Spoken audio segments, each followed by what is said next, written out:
Esther has been having fun with friends and staff at the center in Burnie. Some of you have been there and you know that there's a really beautiful pond. It's manufactured, it's not real, but it has some headwaters that are pumped from the well, and it flows down some riverbanks into a bigger pond, and then that pond has some suction pipes in the bottom of it that pull the water into a filter. And then the filter does its thing, sifts out impurities, aerates, and puts the water back into the pond through a series of pipes. And when it's all working well, the pond is as clear as a mountain stream.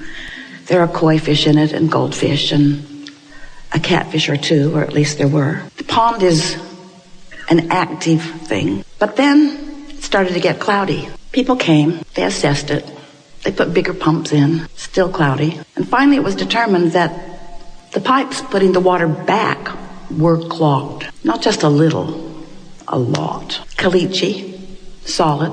So step one was happening. The asking was happening. The water was being called out. Step two was happening. Source was answering it, was being filtered, spinning in the vortex. But step three was not happening because the pipes were clogged. And even though everything was working to give back to this pond what it was asking for, the clogged pipes prevented it from coming. And so, with a lot of effort, people were working on unclogging those pipes. Snakes, sticks, metal things, nothing worked. They were really, really clogged from years of neglect. And so it was decided, since the pond is precious, so are the fish, why not lay new pipes? Esther said, sounds like a good idea to me. Someone said, let's lay them on top of the ground. Why bury them before we're sure it works? So new pipes were laid on top of the ground. And now, step one is happening, step two is happening, step three is happening. No more clogged pipes. The pond is thriving again. And we want to ask you, what do you think about just laying some new pipes? Because often, step one is happening. Your life is causing you to ask, in many cases, with more power and fervor, with more determination, with more desire than ever before. You're asking. Oh, you're really asking. And step two is happening. Source is doing its part. Source is knowing what you're asking for, lining up with it, becoming the vibrational equivalent of it, orchestrating circumstances and events, lining up all kinds of unfoldings. All cooperative components have been gathered. Everything's working for you, giving back to you precisely what you have asked for, with more definition and more deliberateness and more power and more love than you have any capacity to even begin to understand. But if your pipes are clogged up, if you're all bound up in habits of thought that don't resonate with the flowing that you are asking for, then you don't get the results you want. And you assume that there are things out of whack that are not out of whack. Sometimes you assume you're not worthy. Sometimes you assume you didn't ask in the right way. Sometimes you assume it's inappropriate for you to ask. Or sometimes you assume that when you ask, no one's there to answer. Sometimes you assume that something's gone wrong with the system, or that Abraham is completely crazy. You assume that a lot. Sometimes you assume that it's impossible. Sometimes you assume that you're defeated. Sometimes you feel like giving up. Sometimes you say, no more fun on this regard because I'm not getting any movement. So something is so out of whack. And we say, there's only ever only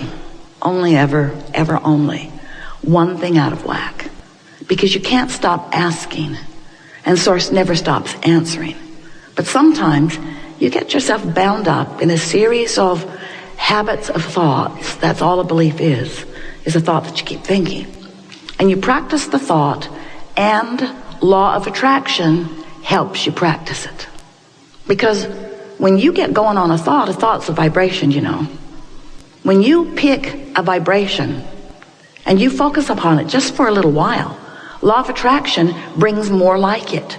And as more like that come, it's easier for you to think more like that than anything else, until you get a pattern of vibration going that the current is so strong that even though source energy, even though your inner being, even though the power of your question, even though everything is in place, even though everything is always working out for you, even though you are never denied, even though you are never ignored, even though there is nothing ever wrong with your request. You have clogged pipes. So your results are it doesn't flow, and then your assumption is screwy. We think from this point forward, whether you like this analogy or not, we adore it. You're going to be thinking about your own clogged pipes. If you've been listening to us for a while, we've offered to you a lot of different analogies to help you understand who you are, who we are, and how we all fit together in this creative process.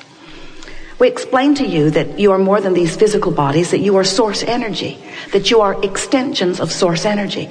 But for the most part, humans don't accept that because you've practiced other bogus thoughts for so long that you do not accept easily that you are source energy in physical form. So even though we say it, your pipes are clogged and you do not hear it. Even though we know it, your pipes are clogged and you do not know it. So instead of looking for evidence of being blessed and evidence for things working out for you, you see evidence of otherwise, and then you focus there, practice a vibration of that, and hold your pipes in a more clogged position just to prove to yourself that you were right after all, that you are not blessed. And it turns out that the more not blessed you feel, the more you ask for blessings. The more those pipes suck. And the more you ask for blessings, for clarity, for solutions, the more you ask for mates and lovers and money, the more you ask for cooperation and fulfillment and love, the more you ask for it, the more is summoned on your behalf, the more is orchestrated on your behalf, and the more is delivered to you on your behalf. But if your pipes are clogged, you look just like that big old pressure pump. Instead of operating at 8 pounds of pressure, you get up around 40 and 50 and you look like you're going to explode. Because you can't stop asking. Oh, you think you can. You say, never mind, but you don't mean it. And you cannot step back from the asking that your life has caused you to come to. You can't step back. You can't say, I wanted it then, but I don't want it now. Oh, you can say it, but you can't mean it. Because if this time-space reality has caused this expansion or evolution within you, that's who you now are. You got to find a way to let the pressure off your own pump, you see. So that's what we've been about all these years, helping you to figure out how to let the natural step 1 and the natural step 2 be finally realized by you by applying the not so natural and a little harder to understand step 3 that is your work. You got to figure out how to become a vibrational equivalent to the thing that you're asking for. Because if you are a vibrational variance from it, even though you've asked and even though it's answered, you can't realize it because you're not on the same frequency. Can't set your radio dial on 101 FM or 101 AM and hear what's being broadcast from a frequency that is different from that. Your tuner has to match the broadcasting frequency. So when you ask, there's a frequency broadcast, and we got to tell you, when Source gets hold of it and begins beaming it back to you, it's a signal of such velocity, such power, and such clarity that it doesn't take even a lot of fine-tuning. You just got to be somewhere in the vicinity, you see. You just got to get somewhere in the vicinity of it, and you'll begin to get evidence of your alignment. So over time, we've talked to you about how these 3 steps exist, and many of you intellectually or conceptually can understand that. But the thing that you have the most difficulty in accepting is the worthiness of your being. And we know why. You let your feeling of worthiness be contingent upon your outcomes, and you're forgetting all about your clogged pipes. When you realize that your outcomes are only about your application of thought, your practice of vibration, your choosing of a vibrational frequency, that it is our promise to you. And this is the word of the day, of the month, of the year, of the decade, of the century, of all of eternity. Your vibration will increase in its velocity because momentum is at the basis of law of attraction. So it doesn't matter what thought you choose. Give it 17 seconds of attention and momentum ensues. And in another 17 seconds, more momentum, and in another 17 seconds, more momentum, until there is eventually enough momentum going because of the thought that you have chosen, that you've either chosen to have momentum that is an allowing state or is in a disallowing state, but it is momentum nonetheless. Momentum that is going to play itself out. The question is, how far is it going to go before you make a decision to do something about the choosing of a vibration and the perpetuation of a momentum? And that's why we call you potential, not certain, deliberate creators. You have the ability to choose the frequency that you practice. Most of you look around you, observe, and choose. So you don't feel in control of your choices. It feels like as things happen to you, feels like life is happening to you, not that you are choosing it. But that's never true. You are always the chooser of your experience. There's no help on the way, but hang on. When you realize that you are the creator of your own reality, which means you are the chooser of your own thought, which means you are the perpetuator of your own momentum, then you begin to understand what deliberate creation really is. So over time, we've explained to you these 3 steps, and then we began saying to you that as you were source energy before you came into this physical body, a part of that source energy focused into the personality known as you and sent you here as the leading edge expression of that which is source. Now that's hard for you to hear, but it is true nonetheless. So here you explore out here on this leading edge. And as you explore, you know what you don't want, which causes you to know what you do want all day, every day. And these rockets of clarity exude forth from you. We've been calling them rockets of desire, rockets of preferences, rockets of determination. These rockets move forth from you. And in the moment that you launch a rocket, which happens all day, every day, the source within you becomes the vibrational equivalent of that rocket. And step 2 has just happened. You've been answered because the larger part of you has just become the full vibrational equivalent of the new thing that you have just asked for. Now, if you don't immediately move up to speed with that desire, then you're going to feel some vibrational variance, not resonance, variance, sort of like we started out here in this room today. Variance, ripples in your vibration, discomfort. And that discomfort is going to be a part of your life experience as long as you don't understand or don't apply your ability to come into full resonance with yourself as you expand. So we would like to say to you that if you are a frequent feeler of negative emotion, and if you are human, you are, that you must understand that that negative emotion that you feel is your guidance that is there to help you equalize the vibrations within you with that which is your source. And as you begin to understand that that is your quest, then you will begin to live your life as you intended. You will begin to live happily ever after in the way that you intended. Otherwise, you're trying to keep contrast from happening, and you can't. So it's happening anyway, and you're resisting it.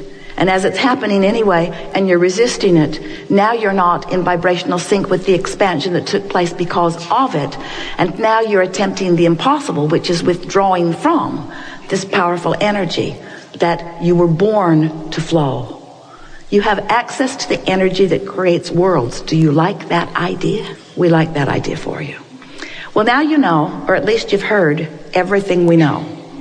There is nothing that we could ever say to you that will be of greater benefit or consequence to you than that you are the creator of your own reality, and that you create effectively when you care how you feel and you do your best to mold your thoughts into vibrational harmony with that which is your source. So we've been talking to you about this contrast that is causing rockets to go into what we've been calling a vibrational reality.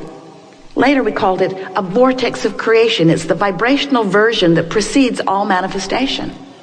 And today we are wanting to remind you that as those rockets go off, that you're creating a vibrational version of who you are and what you want, but you have all day, every day, a vibrational relationship with that. And that's what equals the way you feel. If life didn't cause you to expand, and if you didn't expand, then you would never have any emotional relationship with that expansion. In other words, it wouldn't matter if you got up to speed with it, because there wouldn't be anything new to get up to speed with. But then that could never be, could it? couldn't be here in this physical body if that were the premise of life experience.